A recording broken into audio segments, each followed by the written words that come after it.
Shalom, shalom. Hello, hello. We are live on Instagram, Twitter, and YouTube. Welcome to PRAGMAGICK. I am Keats Ross, and I am with a great old friend, the part and parcel of the occult podcasting triangle from, God, it's been like years now since we started these kind of ventures.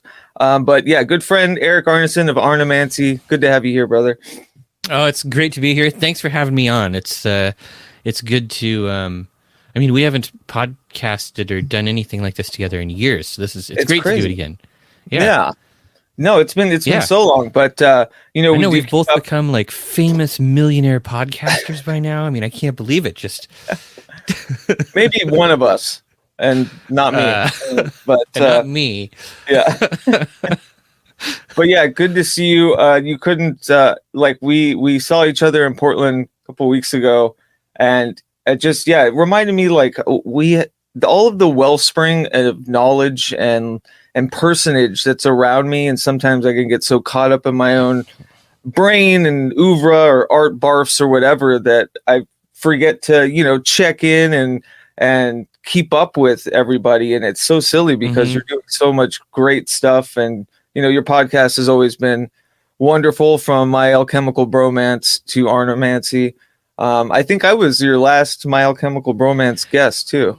You were, yeah. I remember we were recording at the Muddy Rudder in Portland. Yeah. I miss the Muddy Rudder. Me too. Yeah, I was just thinking I think that was the last time we recorded anything together? I think that was. No, so there was an ill-fated you and Alex did a pub. Yes. Yeah. Yeah. Yes. The last episode. Yeah. The last episode. I believe I have the audio for that, but I don't think it's usable. Because I think not only were we perhaps not in our right minds when we were doing that, but we were like sitting right next to the speaker, the music speaker in the bar. So, it's probably all like George Thorogood and Led Zeppelin right over us. Yeah, that's hilarious. I remember specifically Alex and I getting into a funny argument about why it's pronounced machinations or machinations, and why it's not pronounced machinations, and it must have lasted like 20 minutes of just me and him, like me doing a stupid deconstructionist, like, but really, if you think about linguistically, he's like, shut up, what are you talking about? I mean, it's machine, right? Yeah, exactly. Yeah. So but yeah, that was funny. But anyways, again, another beautiful synchronous thing was in reinvigorating this podcast or this project, or broadcasting in the esoteric medium. It's going to be so good to hear your developments as a broadcaster, but not only that, like your oeuvre of actually teaching magic and doing these classes, and being somewhat of a kind of esoteric coach of sorts. I think I heard someone use the title, and I don't like this title, but something like esoteric what do they call it, personal trainer, which wasn't a fan I don't know that I would be okay with that particular label, and primarily because I rarely do sort of like the one-on-one sort of like coaching kind of thing. You're probably more of a teacher, like classroom, not in a classroom, but you teach classes in person. Yeah, in person and online. Yeah, I've been a public speaker for a really long time. Like, I think I started public speaking in like 2005, 2006. But I just started. I think I kind of started doing the. God, I'd have to go look. I feel like I started doing classes online when the pandemic thing hit. Because I'd been teaching in person at a local occult shop, Invoke, and then the pandemic hit, and I was like, what am I supposed to do? It was really fun to get that extra money every month, but also there's a lot of pressure on you when you're like putting classes together to sort of consolidate your thoughts and like put them together in a certain way. Yeah. And I kind of enjoy that. You know, I have to spend like a lot of time with the source material, and I make all these notes, and then I sort of distill it down into like slides, and then I never really like write out my talks. You know, I'll have like notes that I'll follow, but I have to know the material well enough that I can just sort of speak with some talking points in front of me. Right. There's got to be an element of jazz to it. Like you understand the theory and the skills, but yeah, you need to be able to improvise and yeah. You know, it's something I have a teaching background as well, but I've never really maneuvered it into kind of this realm, even though, you know, I'd love to. But I think what got me over that hump of me thinking, like, why would anybody want to listen to me or anything? It was the realization that for me to better comprehend all of this would be to teach it. You know what I mean? It's almost like for sure an education in teaching itself. Yeah. And honestly, like, I've only taught courses, you know, things that were more than one class a few times. And that's even more of a challenge because then you get feedback on how you've been doing. Right. Like they come back and you have to be like, did anything I say stick? Right. Did I actually teach? And that's definitely, that was definitely an eye opener. The first multi session course I taught was about cryptography. That's right. And that might have been before I started podcasting, actually, wasn't it? That was a long time I remember ago. you did a cryptography one, and I remember you did a sigil one. I think was like before, or right before I left. You did it was at Invoke, I believe. Yeah. But by then I was already podcasting. But yeah, the cryptography one was even earlier than that, and it was kind of crazy because I had. You know, I'm a college dropout, and so I don't always. Yeah, but like, it doesn't matter if you go to college or not. If you do something for many, many years, you're still going to like learn a lot about it. And one of the things that I kind of had failed to learn or failed to realize was that I had accumulated a good amount of like introductory knowledge that just isn't at all common.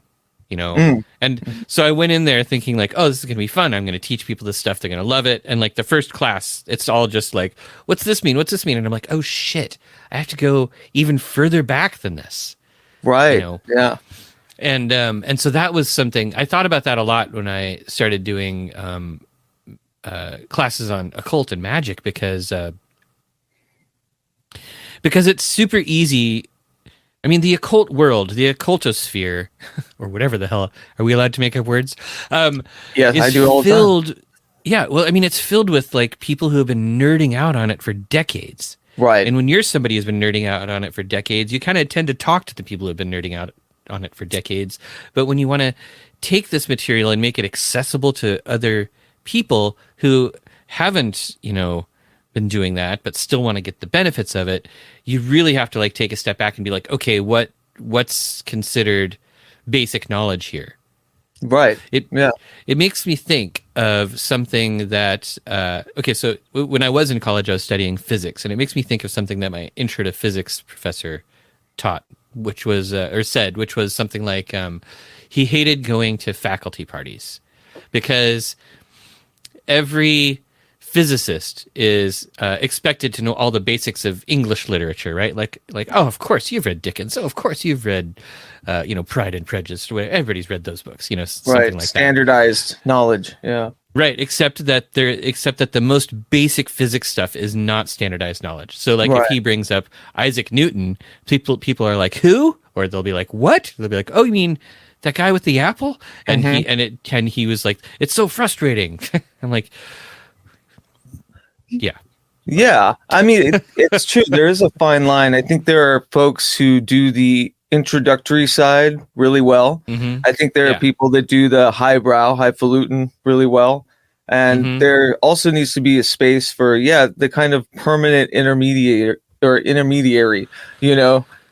that are like, many years practicing, but still even kind of deconstructing the basics and like, still learning, still applying everything and still doing so.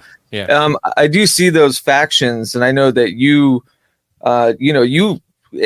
envelop all three of those, especially with the podcast and with teaching. You said that it kind of, you know, the pandemic really like set you on the path of doing more of the teaching. Did you notice, because there's been a lot of talk like of the culture bump because of the pandemic, and I think through like just general desperation, a lot of people were kind of turning to magic. Yeah, I don't know that it's desperation, though. I'm not sure that I would call it desperation. I think that one of the things that happened during the pandemic is, you know, everybody's life was upset. Yeah.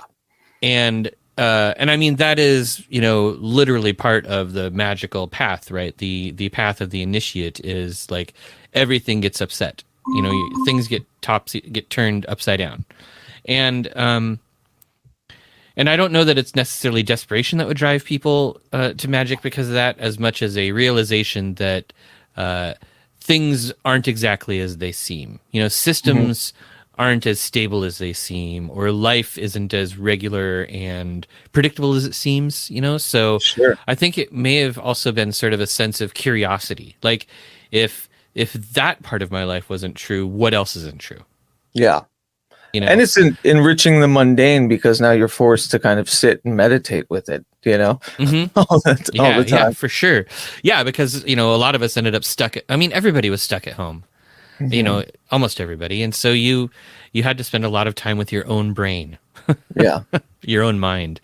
So I think it was more that. I don't know that I guess I just have maybe a base faith in people that they were doing it out of curiosity and exploration instead of desperation. But maybe I'm wrong. I don't know. I mean, maybe, yeah, just because of the drama of the word desperation. But I think it's still, you know, based in truth that, yeah, a lot of us do come to these outside, you know, metaphysical tendrils of things because, you know, we're not being met. We're not communing with anything anymore. Things are breaking down, you know, outside, within, whatever. And so it makes sense that during this like huge somatic rift that we're all sharing, that, you know, people were diving more into like these mediums, you know. And I was wondering if you've noticed because you were doing, you know, you've been doing magic themed broadcasting before the pandemic. You're going to continue to do it ad infinitum. Like, have you noticed a sort of like a cultural like shift, like a drop off or a trend? Because I keep hearing a lot of broadcasters talk about, you know, there was a huge fad for a moment or something, and a lot of people kind of shuffled out. And I wonder if they're meaning, you know, because of the pandemic bump or what. Yeah. That's a really good question. I honestly, I don't know. You know, I mean, I watch my podcast numbers, and there definitely was a point at which the numbers kind of bumped upwards, like listeners bumped upwards, and then it kind of plateaued out. And that was definitely sometime over the past couple of years, but it's really hard to know what the cause of that was. Right. Yeah. You know, I think that there's definitely, like, it felt like tarot got incredibly popular for a little bit. You know, I mean, there are definitely fads, but I'm not sure how much they have. How much?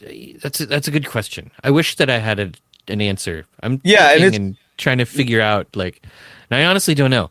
I mean, a lot of it is because of my own exposure. You know, I stopped using Facebook, and I stopped hanging out on Twitter, and I stopped doing Instagram, and that definitely, you know, made my exposure to the occult world a lot smaller. But I also don't know, so it's hard for me. It would all be anecdotal. I don't really have any. Yeah, and I guess that's what I'm looking for, because I know there isn't really like an absolute answer to it. I think it's more me kind of rediscovering over and over again that there is no monoculture. There's no, you know, everything is kind of cyclical and these things. And as somebody who's never cared or looked at like analytics like that, I just find it interesting that maybe there was kind of like a mass movement towards it and away from it. You know, I'm not sure. I was just wondering, as somebody as long and storied as your career is, if you've noticed, especially when you're teaching,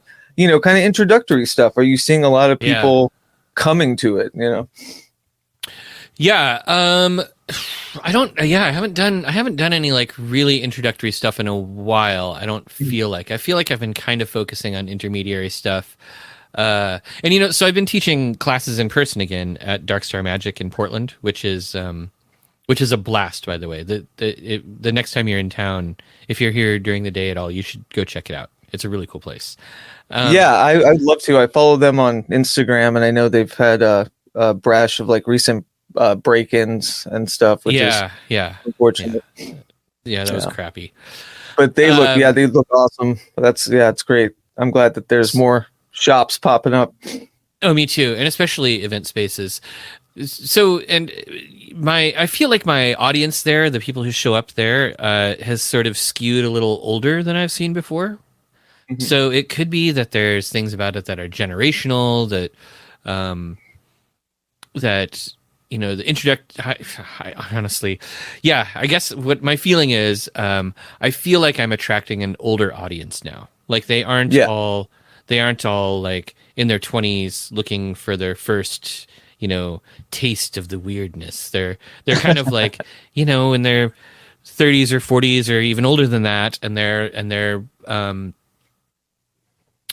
they maybe they want like a more analytical or more structured approach, or maybe they're looking to incorporate older traditions, or they really like, all the sigils and magic circles and stuff of the Renaissance, or I don't know. Who knows? Yeah. Who knows? Or they like math. Well, it's great. They like, for sure. Yeah. There's something for everyone. Yeah. There is. I really wish that, those are some really interesting things to think about, and I'm going to think about them. I feel like I don't have any really good insights on them right now. I do know that when I started teaching at Dark Star, one of my first impressions was like, oh, it's not just kids. Because that's kind of how I'd been feeling for a while. So that was cool. And that's interesting. But you have, like I said, the wide breadth of topics, no matter level, from adept or whatever downwards. But I know that a big kind of confluence too for you has always been kind of grimoires, and these, I say archaic, and I feel like it has a negative connotation when I say archaic, but really I just mean dusty old tomes. They are dusty old tomes for sure. But the progenitors of a lot of traditional craft and currents, and and I just find it interesting how you can delineate, like a sigil class, but also like have some for the folks that are kind of more historically minded and traditional. Yeah. Well, it turns out a lot of times it's actually kind of easy because, like chaos magic in particular, it reinvented the wheel a lot. So it would, so like, the sigil making process where you like take the alphabet and like break it down, you take your words and remove the vowels and duplicates and like turn it into a symbol and stuff. The Austin Osman Spare. Yeah. He didn't invent that. Agrippa's got it in 3 books of occult philosophy. The whole thing, like servitors and stuff like that, that wasn't invented by chaos magic, right. A lot of the stuff that chaos magic sort of rediscovered was already in older materials and older texts. It just was framed in different language or done in a way that maybe isn't entirely identical. But I think that people people don't really see that often. So, I just taught a class on Renaissance sigil magic, and I'm like, here are, 6 ways to make sigils out of grimoires where they totally spell it out for you. You do it this way and this way and this way. And some of it is like really, really free form. I think there's also there's sort of an impression in modern grimoire magic, by which I mean let me define what that means first. Like modern grimoire magic, so there's sort of been a renaissance of studying grimoires that probably started in like the early 2000s, maybe mid 2000s. And there's a big school of practitioners and teachers in that area who I think I sort of call grimoire purists, who are like, there's a structure here. You have to follow all these steps. You have to get all these exact materials. You have to do all these things exactly how they would have done it. Otherwise, you're not working the grimoire. Right. And that's intimidating. That's a lot of stuff to do. It's a lot of old materials to track down. You have to. I mean, the number of discussions I've had with people who don't realize that parchment is made out of animal skin, for instance. Right. Like there's a lot of. Yeah. I mean, there's a lot of really gross stuff you have to find, a lot of weird ingredients. And I think that there is such an adherence to doing things that old-fashioned way that people are sort of forgetting that the reason the authors of the grimoire were doing that, it's because that's all they had. Yeah. They didn't have paper. They didn't have nice paper. They didn't have cheap paper. They didn't have light bulbs. They had to make their own ink. They definitely didn't have ballpoint pens. I mean, there were all these things that when they're talking about like getting the fancy oil lamp, that's made out of brass, blah blah blah blah blah or whatever. They had never seen a light bulb. Like, would they have been thrown off by an antique desk lamp with an Edison bulb? Like, that's pretty friggin' fancy. Like, why not? What's wrong with that?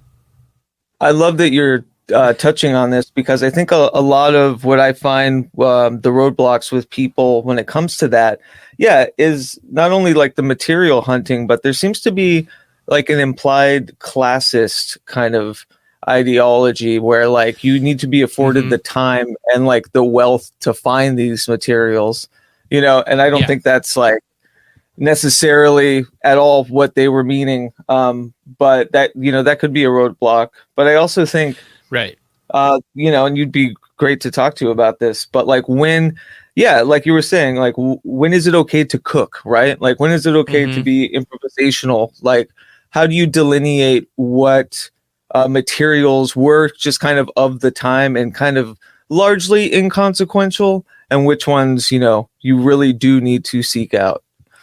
That's a really good question. And I guess I should say that like a lot of the grimoire magic that I focus on is like planetary magic stuff. Right. Planetary magic, I think, is really well suited to that question because it tends to focus on like correspondences, right? So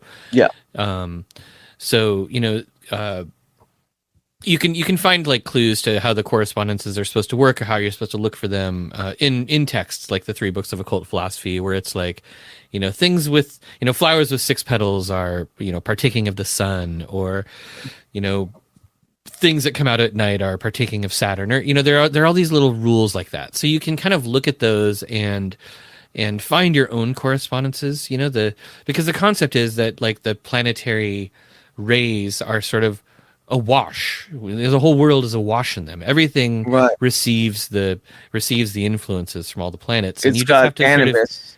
And you just sort of have to figure out what would be the most, or what things around you. What do you have available?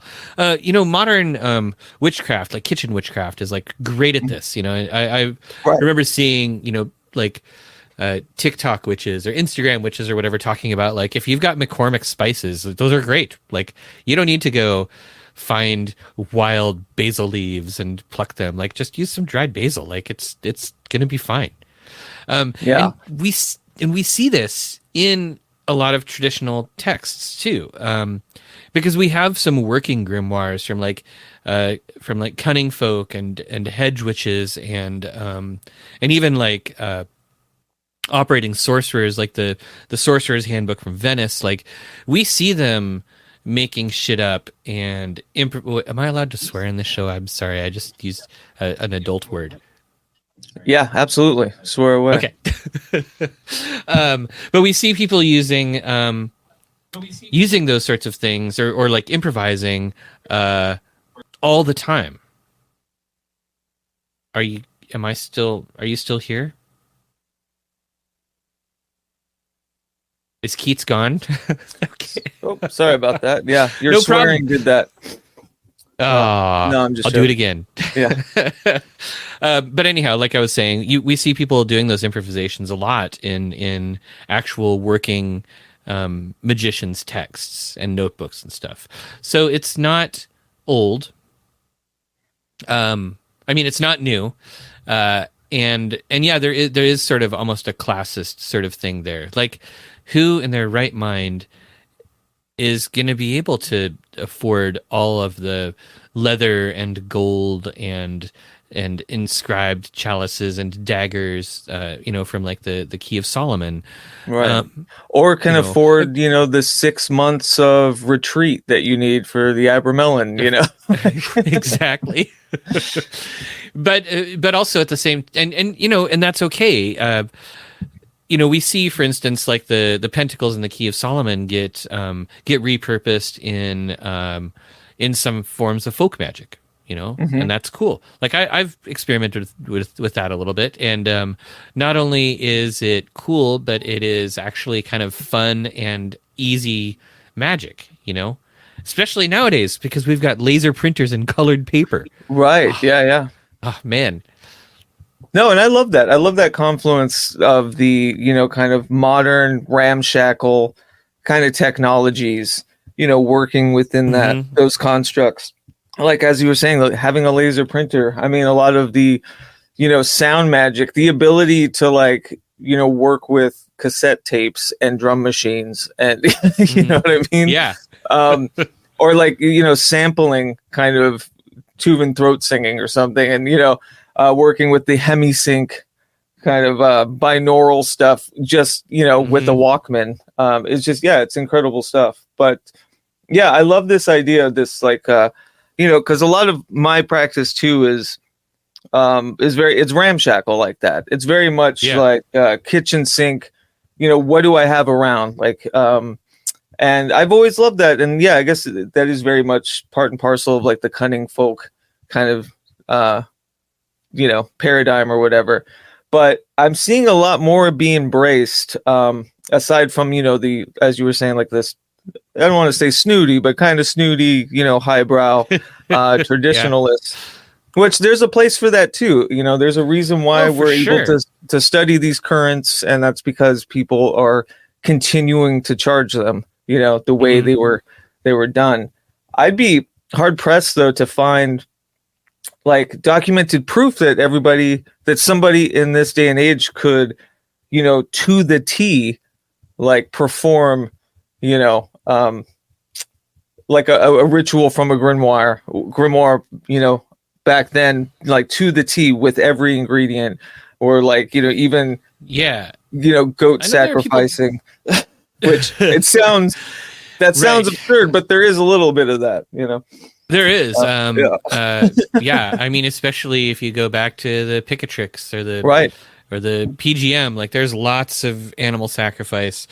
I mean, I know there are people doing it and there are people trying. I for one am not interested in animal sacrifice, but we even have modern religions that practice animal sacrifice. I think that frequently there is a misunderstanding of animal sacrifice where people think it's like a waste of the animal, but frequently it's kind of like a ritual killing where the sacrifice is actually it's like a kosher or halal type. It's like kosher. Yeah. Yeah. But I say that just to illustrate, the kind of the lengths one would have to go, to perform some of these. And talking about the PGM or something similar. I think we've talked about this last time, but that unusual phrase, or unusual, pun intended, because it says to add the usual a lot in the actual, in the grimoire, in your ritual steps. And I love that because to me, it's almost like this foresight of knowing that this is going to be performed outside of this time that it's written, outside of this government of which we're operating under, outside of the linguistic barriers. So like, just do what you do. on top of all of these steps. Yeah. You know, I hadn't really considered that very carefully in the context of the PGM, but I do use that term. Like I used to sort of like put together frame rituals for people, or, you know, for classes and stuff. But now I usually do just be like, you know, just do the usual. Open the way you always open, close the way you always close. And then once you've got your space, here's some stuff you do. Because I want there to be jazz in magic. I want people to be making up their own stuff and doing things their own way and having their own sort of relationships with it. Like I think that's kind of part of the beauty of it. You know, it is supposed to be, you know, a type of performance art, even if it's private. It's like a combination of performance art and prayer, which I did not invent that. Dan Atrell said that, but I am just stealing from him now. Sorry, Dan. Yeah, no, I love that too. I love that because that's quite like literally what I do. With like, you know, within audiomancy or any of the like art constructs of magic it's literally performance art and prayer. Yeah. So yeah, that's a beautiful way to illustrate it. Because there is like a pomp and ceremony and a beauty in the drama and getting outside of your comfort, you know, to do these things. That's a sacrificial offering in and of itself, you know, to be put in these vulnerable kind of, you know, oh, for sure, huge productions. So that is a part of the usual. I was just realized that, like, I was listening to you talk about it, and I was going to say, and art's like that too, and then I was like, oh wait, he was just talking about performance, wasn't he?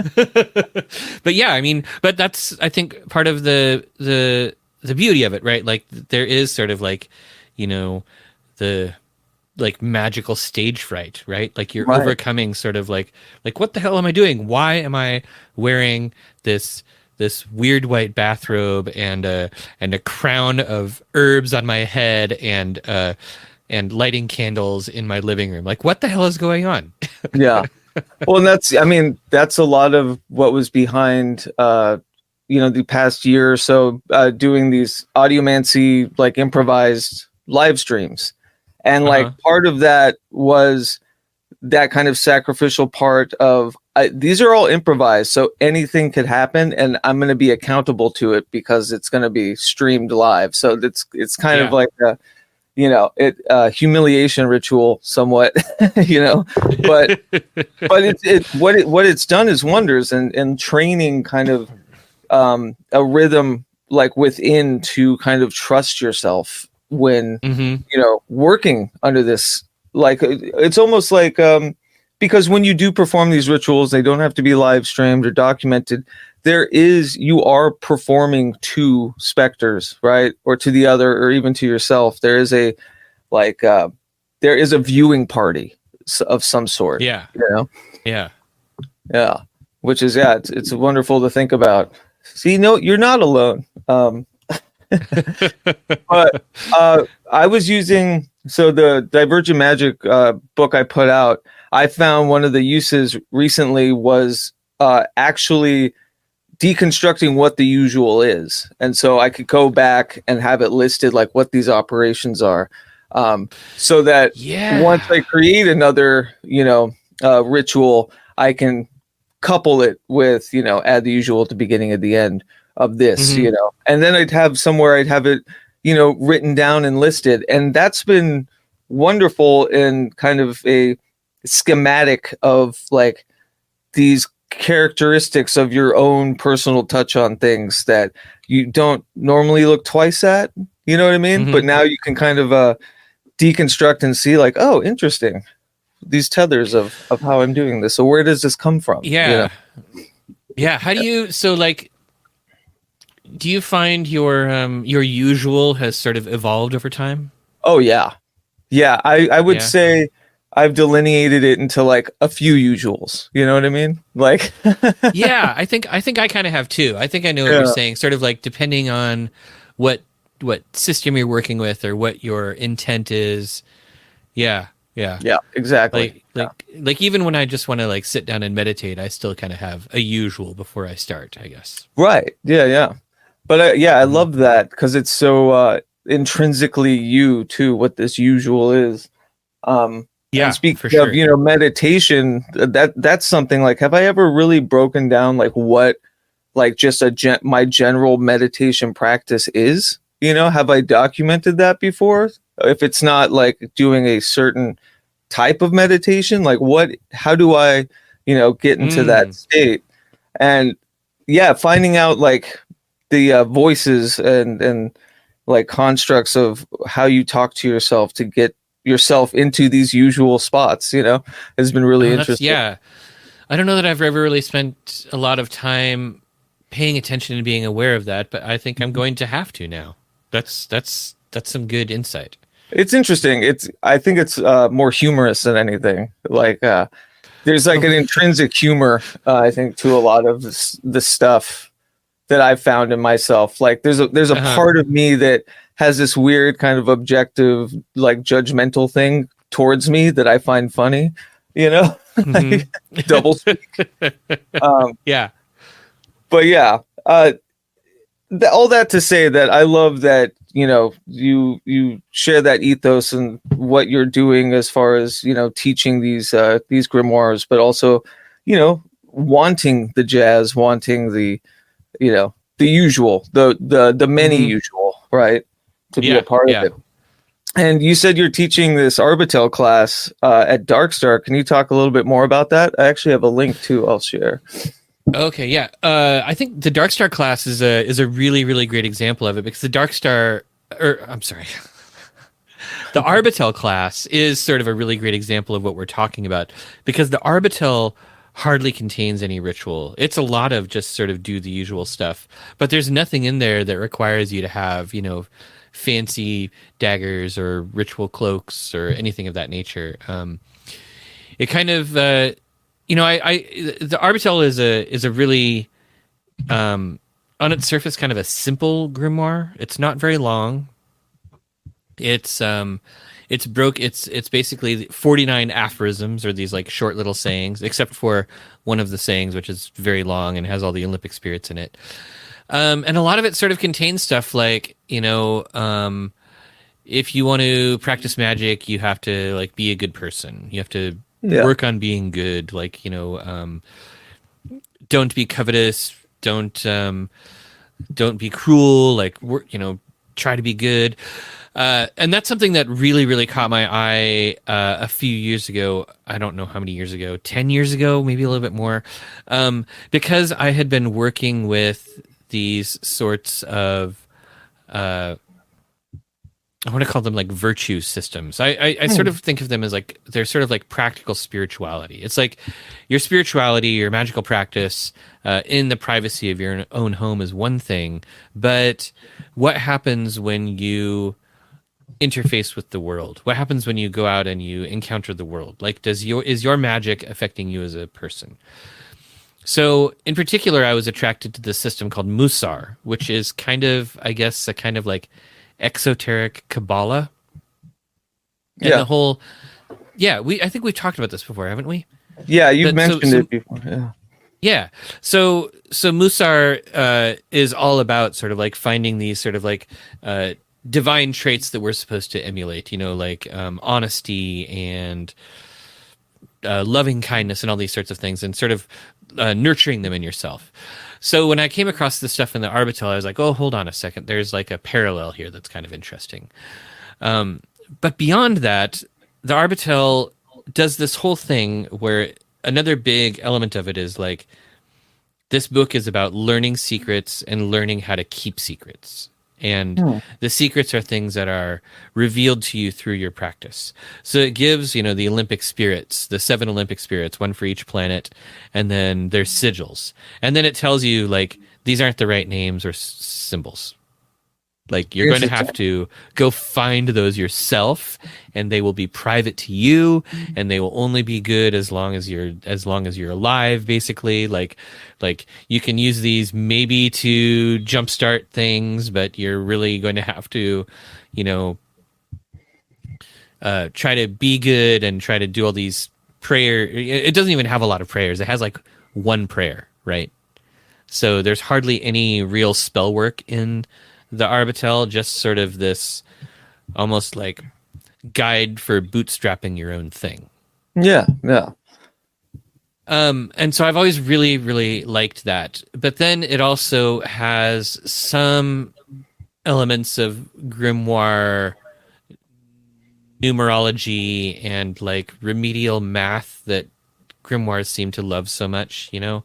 Everything in that book is based on the number 7. Like it loves the number 7. There's 7 septenaries, 7 aphorisms, aphorisms in each septenary. 7 Olympic spirits. There are 7 greater secrets and 7 medium secrets and 7 lesser secrets and just 7s all over the place, which is really, really entertaining to kind of like dig into. And then it has some other like fun math stuff. Like I found there's a number in there that it sort of mentions as an attribute of one of the spirits.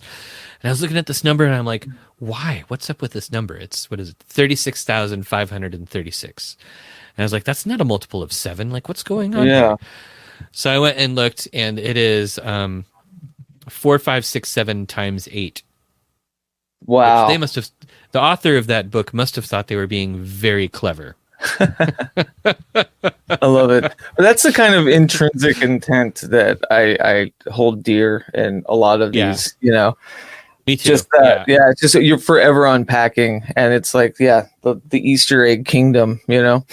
I love the math Easter eggs and grimoires. So they're just because almost all of the grimoires we have now, maybe all of them, were written before the scientific revolution, right? So they were written before Isaac Newton. They were written before calculus. They were written before Kepler and his planetary laws. So even though they were probably like educated people writing the grimoires, their level of math education compared to like the average modern American's math education is pretty remedial.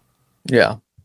So they think they're being really, really clever with this math. And then you go and look at it and you're like, this is the shittiest word problem I've ever seen. Like, why did you write it this way? And when I write it out, why is it like the dumbest equation from like a 6th grade math quiz? I can see them going, you know. Yeah, they're like, this is very clever.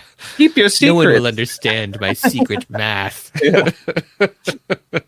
I love that. There's a part I just wrote down too, because when you're talking about, you know, the Arbitel, and I love this, like they give you enough to create your own, but they're not going to tell you what they've found. Like, you know, those equation solving is like left up to you, but they give you kind of examples of what, you know, they came across in a way. And I love that. Do you find that's kind of another, not to bring it into kind of a big stratosphere type question, but I think with the advent of, you know, broadcasting, you know, us both being practitioners or, you know, writers or artists or whatever, do you find a fine line between what you're willing to share, your own personal findings and like spiritual, you know, kind of I don't know, goals that I consider it a pretty firm line, I think. I think there's a lot of stuff that I won't share, and a lot of experiences that are personal to me. And I think that that's something that we get warned about in a lot. You know, the Arbitel has some lines in it, something like,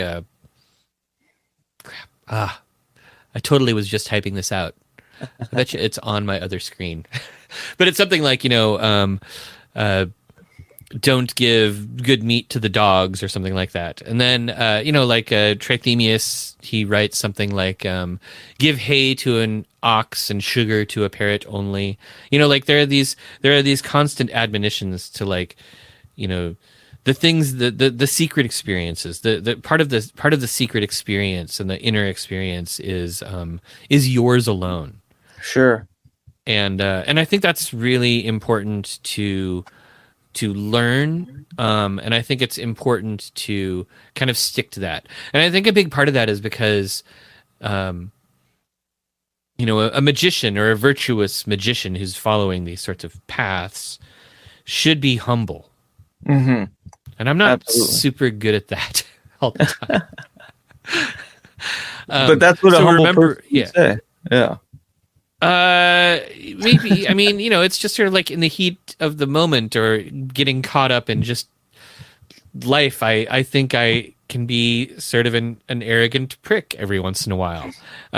So having the reminder that there are these secrets that are like mine that shouldn't be shared.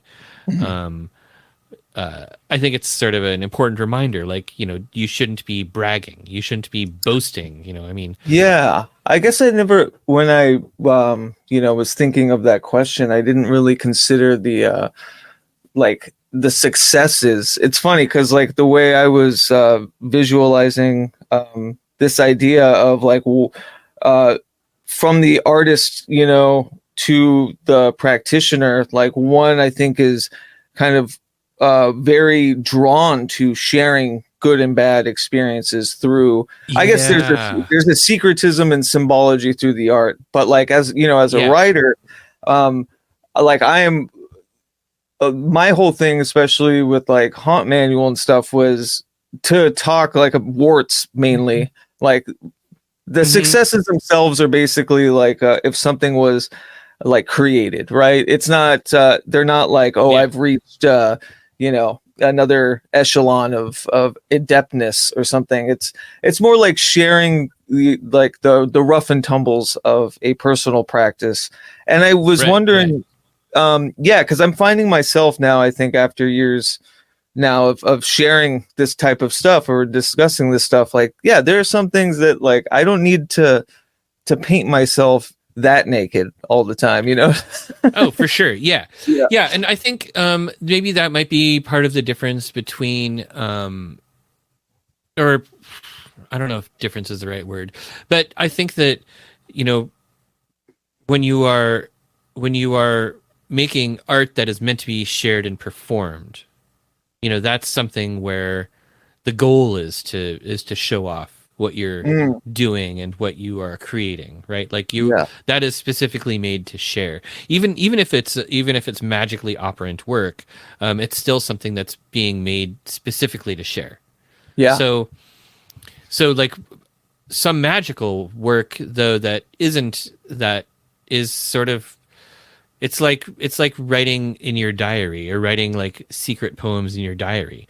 Like you might be pouring your heart out and you might still be creating art, but it's not really for consumption outside. And that's okay. It's okay to have private things. We all have a private life that exists in our imaginal world. And there's never any way to portray it perfectly. Yeah. And I find it so enlightening that the idea, I think most people would get very annoyed because it's not paint by numbers, do this, receive this sort of thing. And I personally, that's why I love it, because it's almost exemplifying the process. It's like if you were interested in this, you'd have to do this yourself to kind of, see what you discover. And I love that about the Arbitel. It's clever, but it's also like really enticing as far as like sharing within a practice. Like you don't need to, give your own personal experience as much as, basically giving them an example, right? Yeah. I think the big thing about it is you're kind of like, you're setting them up for their own personal experience. Right. So I honestly, and I think because of that, I don't really consider the Arbitel to be, the best grimoire for beginners. For sure. Yeah. Because you already have to have the usual down before you go in there, because it's not giving it to you. Yeah. So I would say that like it's an intermediate level book. It's like the thing that gets you set up for moving into advanced stuff. It's yeah.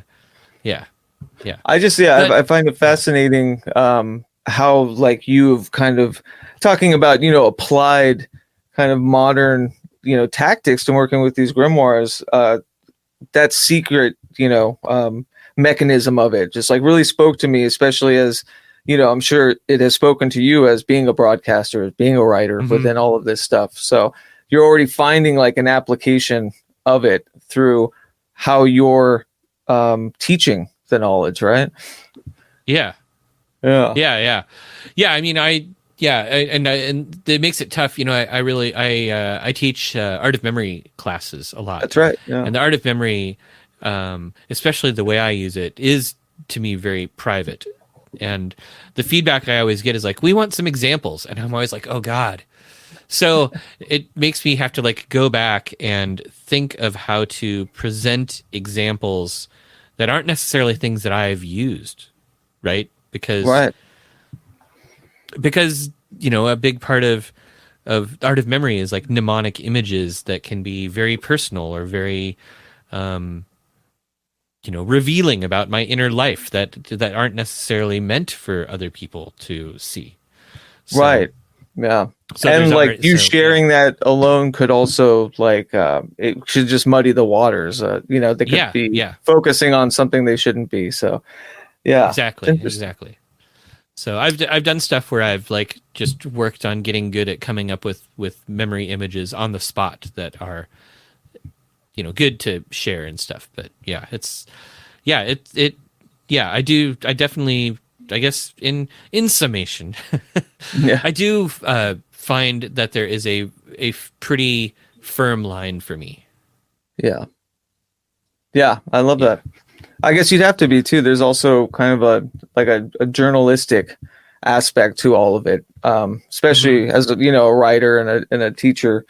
And so, yeah, you kind of have to have like an ethos. You have to have a set of like ethics or, you know, kind of, modes of ways of kind of dispelling things, but also illuminating things. So, I find that really interesting.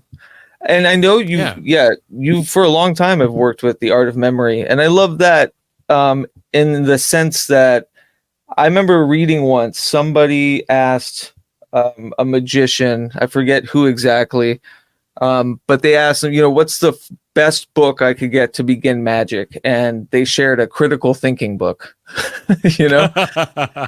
And I love that, you know, I was like, that's of course, because you do kind of need those, you know, those kind of basics of like introspection and of modality to like, you know, work through before getting into this. And memory really speaks to me in that sense. Because I'm sure you're finding that cross like pollination kind of in everything you do, the art of memory. Oh, absolutely. Yeah. I mean, the art of memory, I think a lot of people don't know or maybe not be familiar with how prevalent and everywhere it was, you know, up through, you know, the 1500s and into the 1600s. You know, the printing press kind of killed it, but it was a really, really common practice.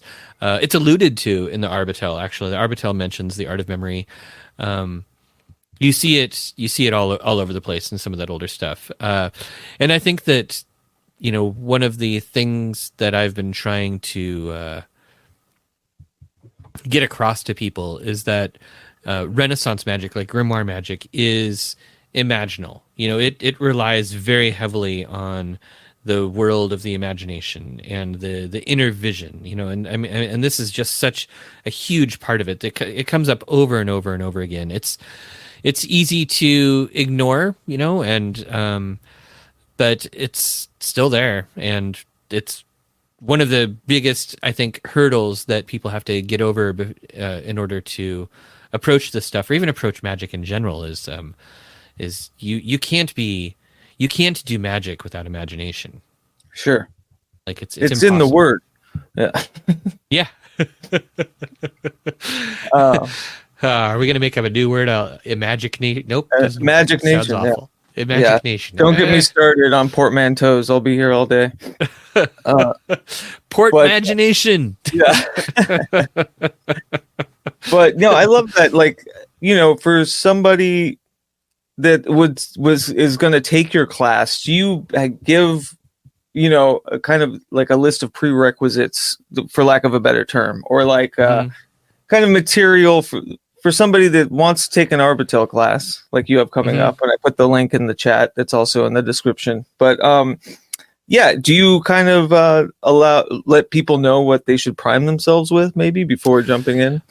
Probably not as much as I should, but I kind of figure that anybody who already knows what the Arbitel is they're going to be at least somewhat familiar. Just like, anybody who is watching this stream or listens to either of our podcasts has probably, done an LBRP or made a sigil before. I mean, Mhm. they're not green. Right. They're so I don't They're worry purple. about that a whole lot. Did you say they're purple? Yeah. Yeah, why not? It's a good color. Yeah, no, yeah, I guess you're right too, and to have like, the whole thing of, purchasing the class, finding it out, like there is Mhm. already kind of an implied, Yeah. familiarity with it all. But Yeah. yeah. Yeah. It makes me think, actually, there's this line in the Arbitel that says, magicians can't be made. They're born that way from their mother's womb. Mhm. And I read that and I was sort of like, well, shit, how are we supposed to know? How are we supposed to know if it's for us? And then I was like, probably we don't need to worry about it. If our life's path has led us down this road and has led us to the Arbitel and has led us to working with it, it's probably what we were meant to do. Yeah, it was probably birthed in the womb. Yeah. But I love that. Yeah, because it's true. It's, there's such a huge intuitive aspect to it all. Like it's got to sing with you. I do, I think there was a place I might have a couple of years ago might have been a little persnickety about, just the academics, non-practitioners or something. Uh-huh. Which I see there's a wonderful place for those too. And it's not on them that none of the currents of which they studied didn't sing to them enough to practice it. You know what I mean? Yeah. But Yeah. they have the knowledge and like the passion and the drive to kind of, research all these currents. So yeah, you're right. It's like, it's got to sing to you, or it doesn't, Oh, for sure. Yeah. Yeah. I think that's definitely, yeah, I think that's better than I put it. So with the three, like we'll say like the Agrippa, the three occult books, Uh-huh. I know that there's maybe some roadblocks in folks. There's a lot of linguistic roadblocks, or maybe more of like a the way it's written, right? Uh-huh. It may not be digestible. Like, have you found any kind of methods for folks to maybe get over the sense of, maybe those sort of linguistic, I don't know, roadblocks? I'll just keep saying that. Well, I'm having a linguistic yeah, I mean, I roadblock think right that the best way to get over the linguistic roadblock is to get Erik Perdue's translation, like Okay. because he released a new translation a few years ago, and it's good. It's really good. Like, it's readable. It's got footnotes. It kind of tells you what's going on. It helps a lot. Like with Agrippa in particular, 3 books of occult philosophy, the biggest roadblock is just that it's friggin' enormous. Yeah, it's huge. It's huge, and large parts of it kind of read like nonsense to the modern reader. Mhm. Especially Agrippa is, sort of like natural science, natural history sort of stuff, a lot of which is cribbed from Pliny the Elder. So there's like a lot of weird bullshit in it. So Yeah. you have to wade through a lot of stuff. It takes patience. 3 books of occult philosophy, it requires a little bit of patience and giving yourself license to roll your eyes when needed. Yeah.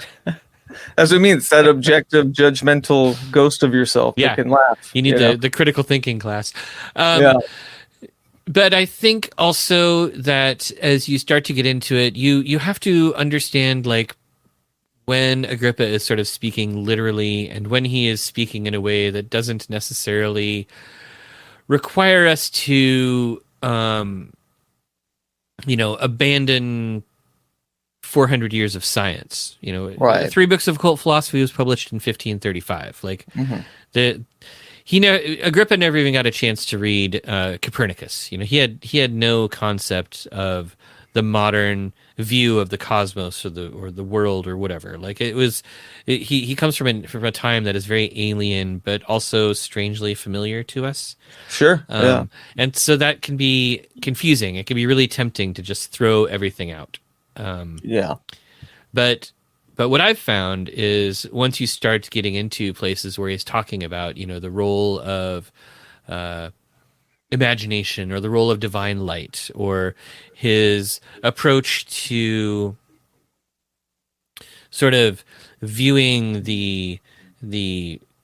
I mean, this is not the right word. I was going to say the calculus of the world, but that's really not the machine of the cosmos and how things are interconnected. And he's got these beautiful passages on the music of the spheres. Yeah, the music of the spheres, the divine frenzy. Like Agrippa is a huge proponent for like listening to sort of like the inner self and trusting intuition or trusting visions and dreams and all these sorts of things. So there's a lot of like really gorgeous stuff in the 3 books of occult philosophy, as well as like a lot of hints as to finding like beauty in contemplation, perhaps. Yeah. Does that make sense? No, absolutely. Yeah, it's almost like finding animus in one's own thoughts themselves. Yeah. Oh yeah. But also, a huge thing that I think is really important in Agrippa is his approach to the inner world as a method of perception. So, the imagination isn't just something that you are creating, but it is something that receives impressions from the celestial world or from the spirit world around you or whatever. So right. There's a imaginarium, that we're all tapping or creating, and Yeah. So for him, no man is an island, I guess. Nobody is an island, even in your imagination, even in the private world of your imagination. There are still impressions and senses and images that are impressed on you from without, from beyond. And so, I think a big part of that is really important. His sections on planetary magic and astrological magic are still incredibly influential. A lot of modern astrologers who are doing astrological magic are still relying on Agrippa for a ton of that stuff. Oh yeah. And in addition, of course, anybody who's interested in sigil magic, Agrippa's approach to sigils and their relationship with sort of like astrology and astromechanics or whatever, I think is like intrinsic and it's gorgeous, right? Like it's beautiful stuff. The magic squares and yeah. But like even if you aren't a fan of astrology, the combination of astrology and the crafting of sigils is kind of poignant because it is a way of encoding sort of like time and space into your magical artwork, which I think is kind of cool. So I've been thinking about this a lot. I've been I made a whole podcast series on Agrippa. And then I've been working on turning it into a book. So I'm writing a book. It's taking me forever. I'm like 90% done. But I've been 90% done for like 6 months.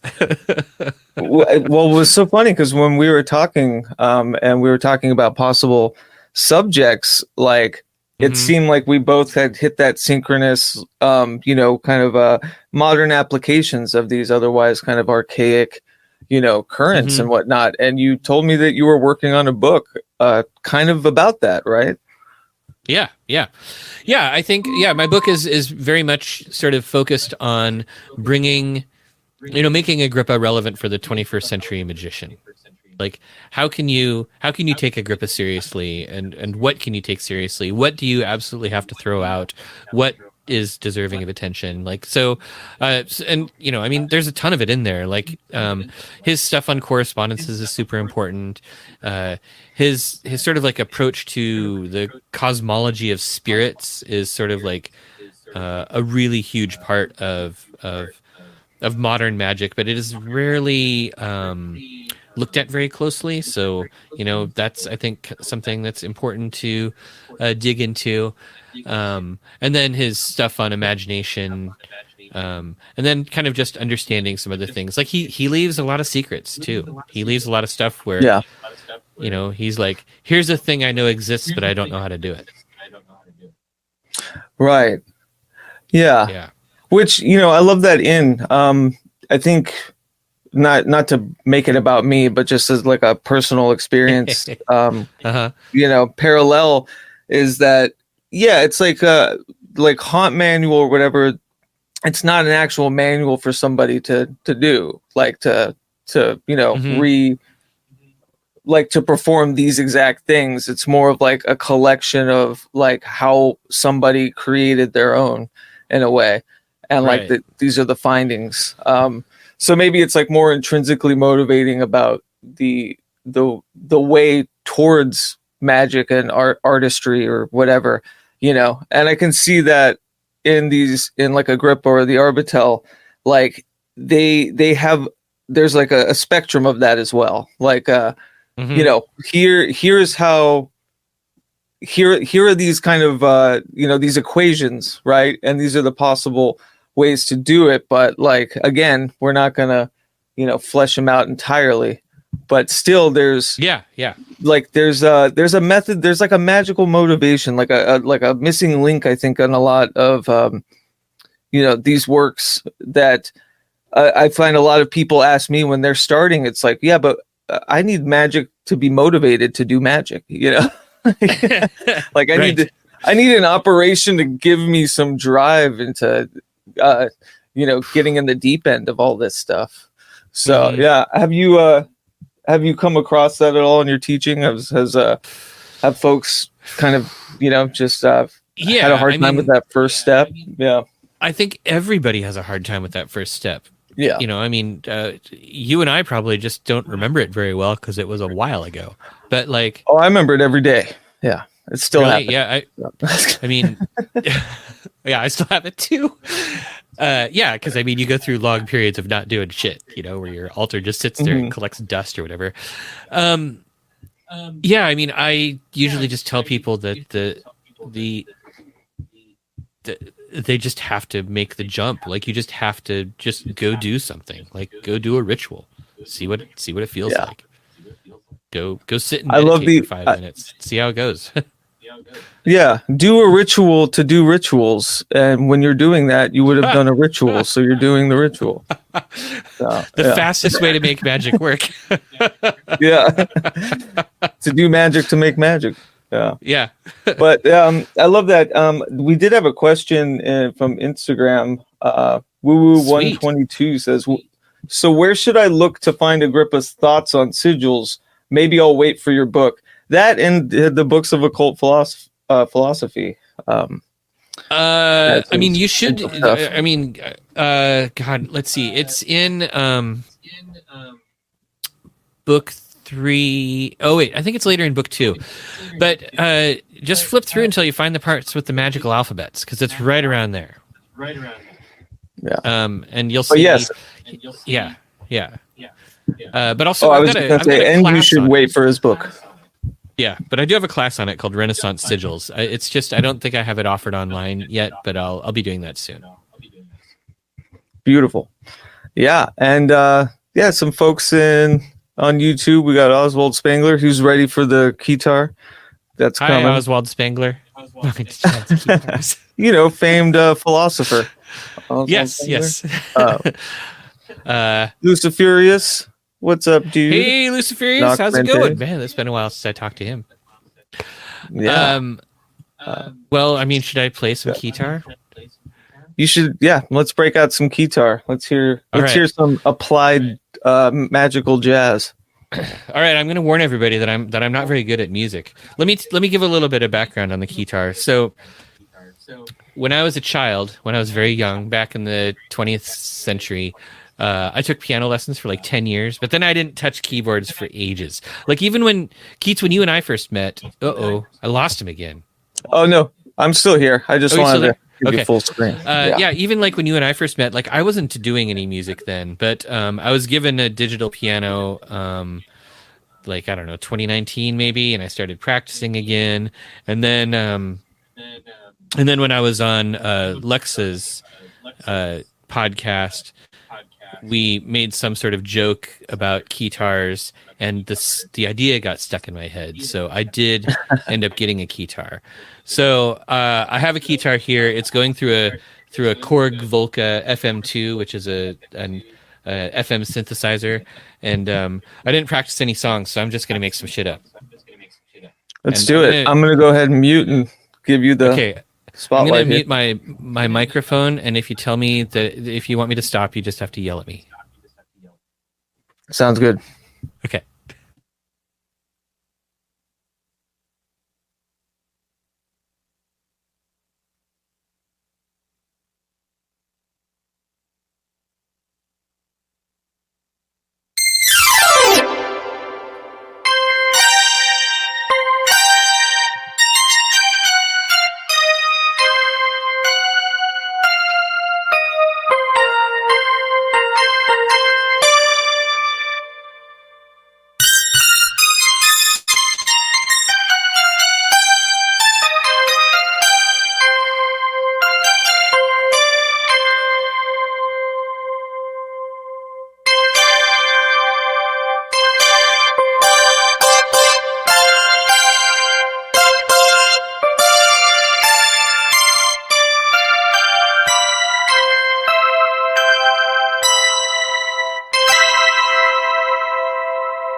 Nice.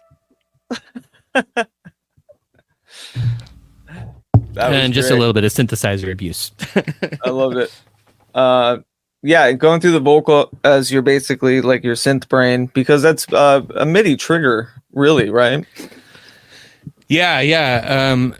I mean, it's just a synthesizer with a keyboard attached. But you know, the Volcas, they're these little itty bitty units. I could hold mine up, but it's got all these wires plugged into it. Yeah, same with mine. But they're super affordable for folks looking to get into like modular synthesized music that's hardware based, and you don't need a computer. You don't even need to do it MIDI. They can be standalone. They're perfect. They're like $150. They're Korg. They sound great. They're classic. Yeah. Some of them are battery operated too. So like they're just so handy. Yeah. They're really great little things. So yeah, I guess, my one of the weird things about learning keyboards again has been, like breaking out of all the stuff that I learned as a kid, because I was never really told to just screw around on the piano as a kid. It's always like, you know, learn this classical piano, learn how to play this piece. And it was all sheet music all the time. So it's been a journey of like relearning skills that I had and then breaking things that I'd learned. And then I'm really interested in learning how to just improvise. And, I mean, you know, I'm okay. It's coming along. I love it. No, that's great. Hopefully, I'm still trying to work out getting down to Portland next week. But yeah, hopefully there can be an improvised session with all of that. I hope so. Yeah, because honestly, I will. Yeah, I was just gonna say, like, improvisation. You know, it's something.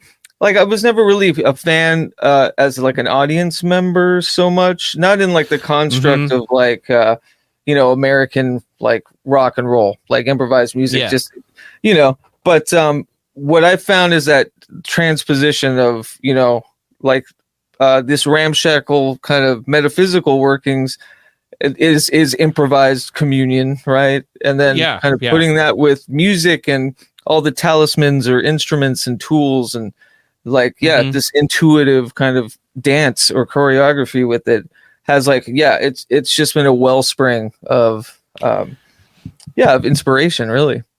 Yeah, I guess it's more like when you're one of the improvisers, it's more meaningful than when you're one of the audience members. Sure, and it would Yeah. have to be, I'm there, obviously there's exceptions, and I listen to, Max Roach improvise on drums all day, every day. Uh-huh. Oh yeah, But for sure. there's just a lot of like form fitting kind of maybe genres or whatever. All I'm saying is that I think like uh, improvisation isn't kind of just beholden to like the style of music. I think it's widely understood as like either jazz or Hmm. fish or something. Yeah. So Well, blues has yeah. yeah, and so I kind of started playing around with jazz. Jazz is hard. Yeah. But because I was sort of like, oh, if I'm going to play the piano and sound cool, I should learn how to play the blues. So I Mhm. started playing the blues, but then blues has a lot of rules. And I was like, this is annoying. I want something without rules. And so Yeah. I there's guess yeah. some I guess sense of jazz that doesn't have rules, but also it does because people still want it to sound like music. So, yeah. It's interesting how these theorists and like musicologists or whatever like mhm. have put these kind of rules on stuff, because when I think of blues, what I grew up on and what kind of inspires me to this day are people like Skip James or um, Mississippi John Hurt, or like these Mhm. Delta kind of blues guys that with a 3-string broken acoustic. Yeah. They don't know their tunings. They're like literally just feeling the instrument and the emotion, right? Coming from what they're singing Mhm. about to the rhythm. Like there's not really any rules there at all. You know what I mean? If anything, the rule would be, to not have them be so stringent. So Yeah, yeah. yeah. And I think another thing that I've been trying to get comfortable with is sort of like the negative space of silence when Yeah. you're Yeah. playing. Like that's a hard one. Piano just always feels like this instrument that's just supposed to fill up all available space. Hmm. But you can't do that on the guitar because you only have one hand. so No, that's so that's a that's great yeah, that's a great operation to discover too, I think, is knowing mhm. when to choke, like knowing when to Yeah. not play is just as valuable as when to play. I mean, I find even just in my composition, like I've noticed how busy my shit can get, and it's like a muscle you have to exercise, when to like breathe in a composition or breathe when you're Hmm. playing, and Yeah. people Huh. will fill up Interesting. every waking moment with a sound, so Yeah. I guess, yeah. Yeah. No, but But I do have like so one of the other things that kind of got me started on improvising music was incorporating it into magical ritual. mhm. And this is one of the things we were talking about before. Like, I feel like I'm kind of a music dummy. Like, I'm not really awesome at it or anything like that. But when I was first sort of thinking about this, um, my friend Drake the Swamp Wizard, who maybe he's watching us right now. I don't even know. But he convinced me to get a lyra, a 7-stringed lyre, and Mhm. you can't really you basically just open tune those and you can't go wrong. Anything you play on them sounds good. Yeah. But they are like, so I started to discover that you can kind of use them as sort of like this rhythmic instrument while you're meditating, and you just sit there Mhm. and you just sort of like drum drum drum, and from there I started to get a little bit more creative with music during ritual. But like one of the like my primary magical group does sort of like a lot of PGM stuff, and they really enjoy just improvised lyra music during ritual. Like so I kind of also really want to encourage magicians to be musicians, even if Yeah. you are the shittiest musician on the planet. Like, get a tambourine with a drum head on it and just go thunk, thunk, thunk while you're doing your ritual. And it adds like this incredible, it's probably better than incense for Yeah. making ritual better. No, I mean, I agree. That's been my like biggest yeah, that's been the biggest confluence in my life, Hmm. has been that. those two things kind of tethered together for like a third mind situation, you know? Oh yeah. Yeah, because it really it was almost pragmatic how I came to like the metaphysical leanings was because I was reaching states of consciousness or like a sort of hypnagogia like through my musical like creation or constructions and stuff. And then it was like, where is this coming from? What am I tapping into? And you find real easily like the rhythms, the psychic exhaust of actually like interacting with the somatic while you're trans-dimensionally wayfaring somewhere else is like very it's like very matter of fact of what praxis is. And yeah, I love that. I agree with you. I think I would give a little caveat. I think everybody that's interested in magic, I think music would be the perfect like motivational jumping off point. Just getting through the idea that you're not good or you can't play and picking up something and just going for it. That's a magical right in and of itself, and I think that's a great introductory portion to it. But I would also say making sure that it's like there is some somatic interaction, making sure that there is beautiful. Yeah, making sure that there is like there's a way that you are kind of dancing with the, somatic, the kind of physical, as well as, hitting these things. I think you'll find like true grounding, like true purpose within that. Because I think you can, and I have, but I'm not sure if it was more psychosis. But like you can reach these states, programming your own samples in a MIDI, thing, hours on end. But that might be just blue light fever. I don't know. They all probably come from the same place, but I think it's important for me, especially, is to leave kind of a lot of the digital stuff, like more analog than digital, if that makes sense. I love the confluence of the two for sure, but I think the interaction, like the body kind of physical interactivity, whether it's singing, hitting, strumming, whatever, is very important to that. Yeah. I mean, they're definite. Yeah, actually, and that's part of the performance part of ritual too, like the physical performance. Like you should have motion and movement. But yeah, this is the Lyra that I was talking about. They're cheap. You can get them on Amazon. There's like all different types of them. I haven't tuned this in a long time, so if I strum this, it'll sound probably horrific. I like it. I like Discord though. I find harmony in Discord. But no, that's beautiful. Of course, my mind is automatically put a contact mic on that thing, run it through a delay, And now, since the show that you were at No Fun in Portland, finally, I've been threatening about doing this forever because I've been playing with Ash Plains Adrian, who does MIDI triggering with original footage live in the projections. And so I got home and rebuilt a new suitcase. I'm adding my 4-track like cassette player. It can be standalone musically, all analog, or I have that little Focusrite interface that I just throw into a laptop and I can trigger my own footage and like do actual videomancy kind of interactivity, so it's not just musical, it's like working with almost memory and like Are you going to use your Volca drums to as the MIDI trigger for that, or are you going to have some other thing? So like a big MIDI button, just a one button instrument.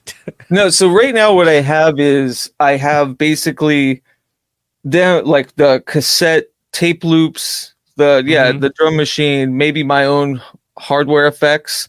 I have them running through it, and then depending on the footage, like I can trigger over this hertz, trigger the opacity here, like every bass kick, do this.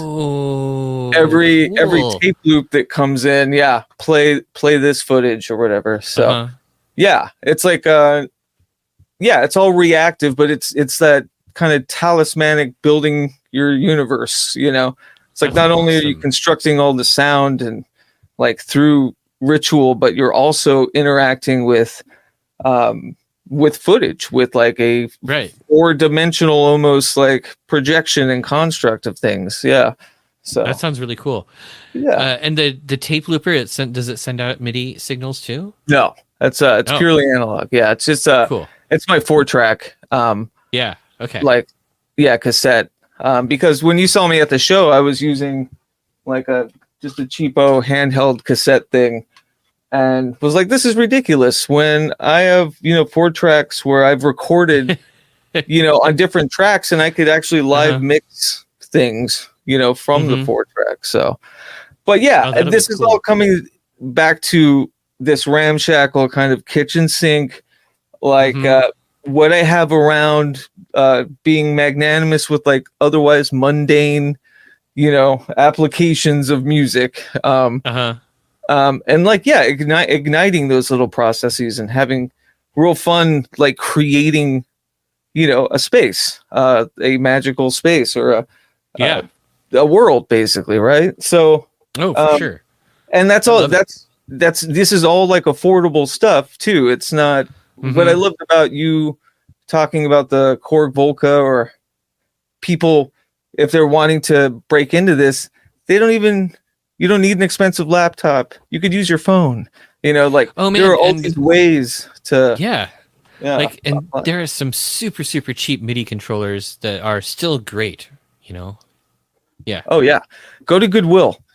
I have a collection of old Casio tones from the 80s, and you can find one for $20, and they probably even have a MIDI adapter or like a turnover, in the box of wires. Like, Goodwill that's probably the cathedral for ramshackle magic.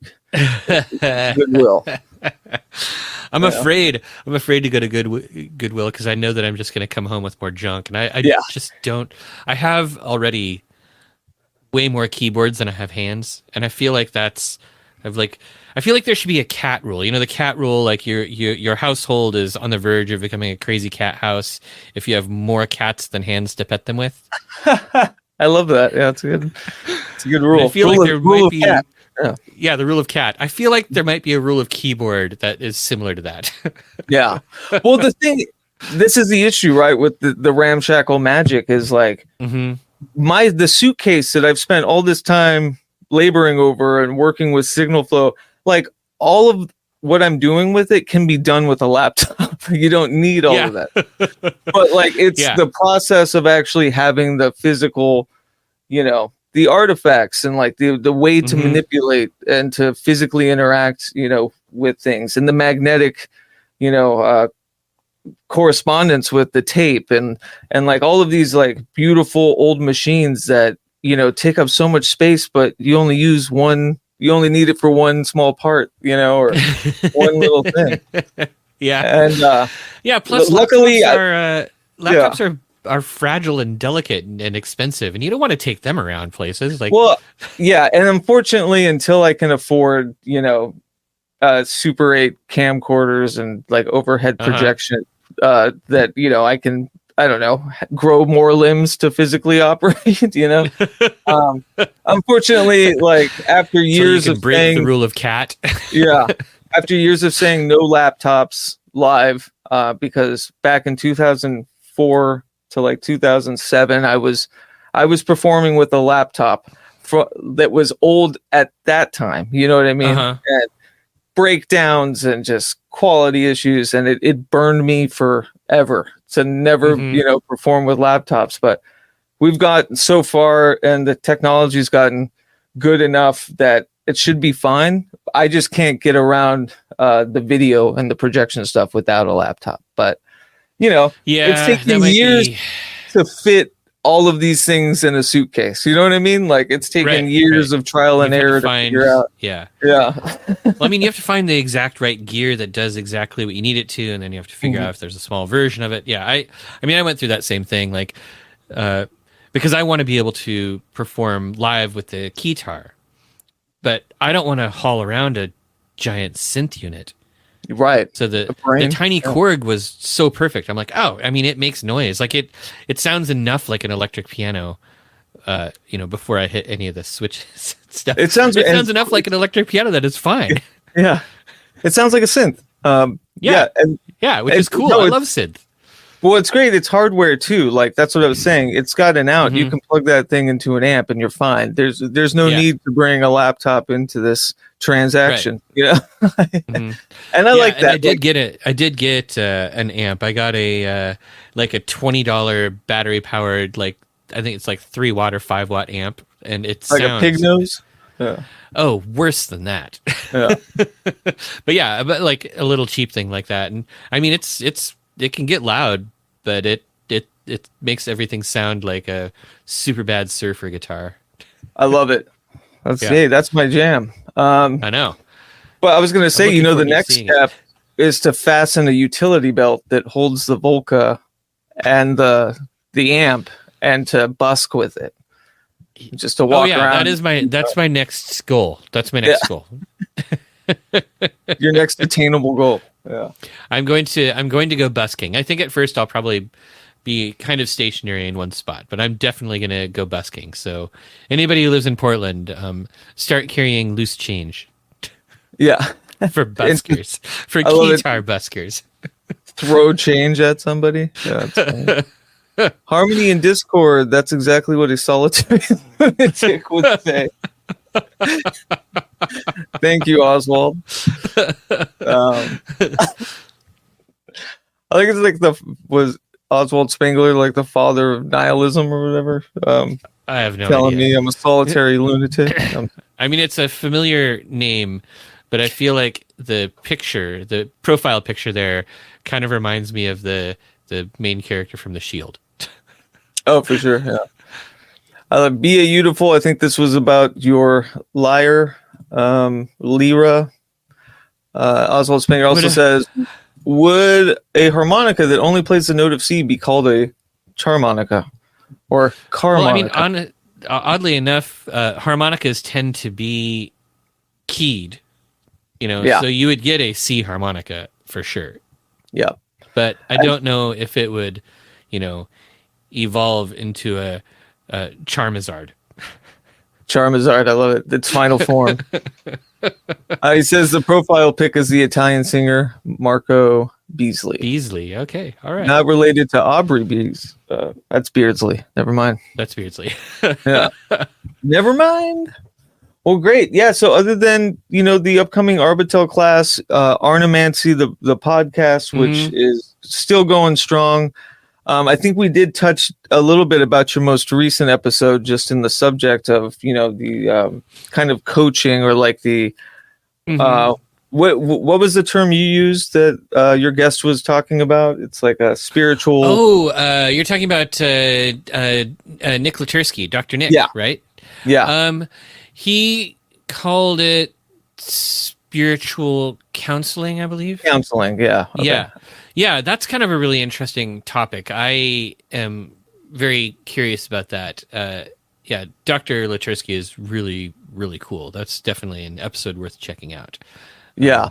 Yeah. And I just thought it was funny because when we were talking about teaching and like the impetus of teaching, and especially with all these kind of threads, like if you've, considered jumping into that, or, what are your findings after speaking with the doctor?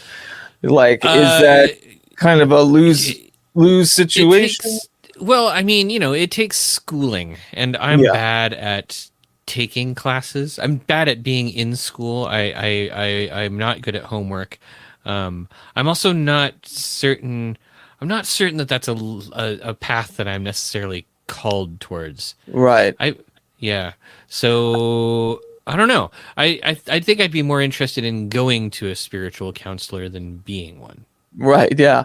I just see a lot of times when folks are kind of in the trades of teaching a culture, or, occult knowledge of some sort, that they also double dip into, spiritual counseling. And what's funny is, too. Yeah, I wonder, I guess maybe this is the last topic or the last point to discuss, but can somebody be a great preacher that can't practice?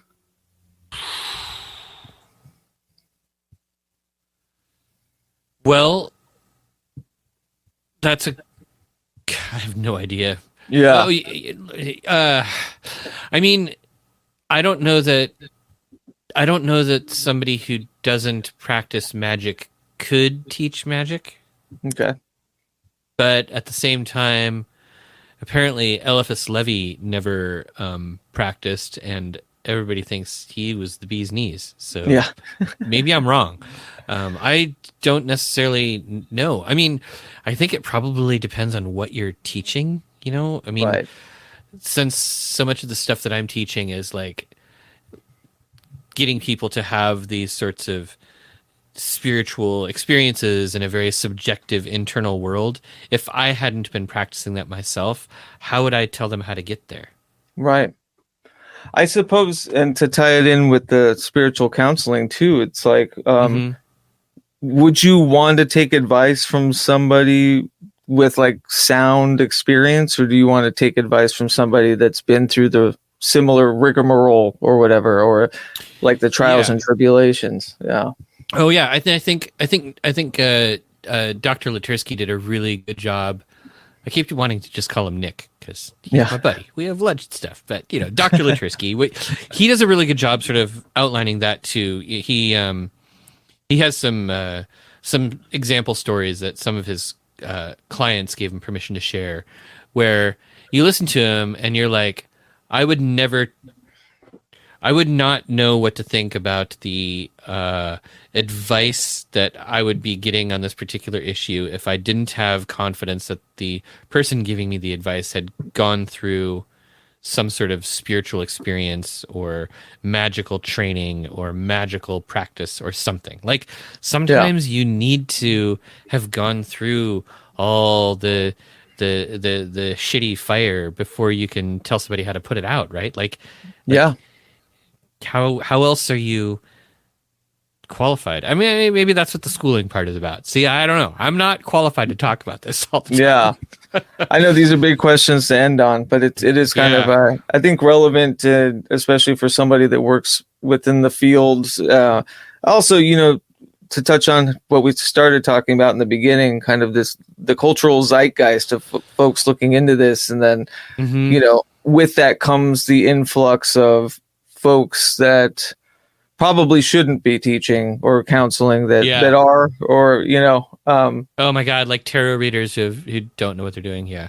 Right. I mean, you know, it's funny. Like I do enjoy doing divination for people, but I don't think that it's the same thing as spiritual. It's not the same thing as spiritual counseling. It's nowhere close, right? Like the diviner tries to get people to look at things from a different perspective, or opens up doors of perception, and spiritual counselor is there for something a lot different. So yeah, for sure. Yeah, I didn't mean to use that as like a catch-all for that kind of oeuvre or whatever, but yeah, we're on the same page with that. But yeah, I know, big things to think about, but all that to say, you know, I think you're a magnanimous and wonderful teacher. Well, thanks. And yeah, I love what I think you're an incredible musician. I love it.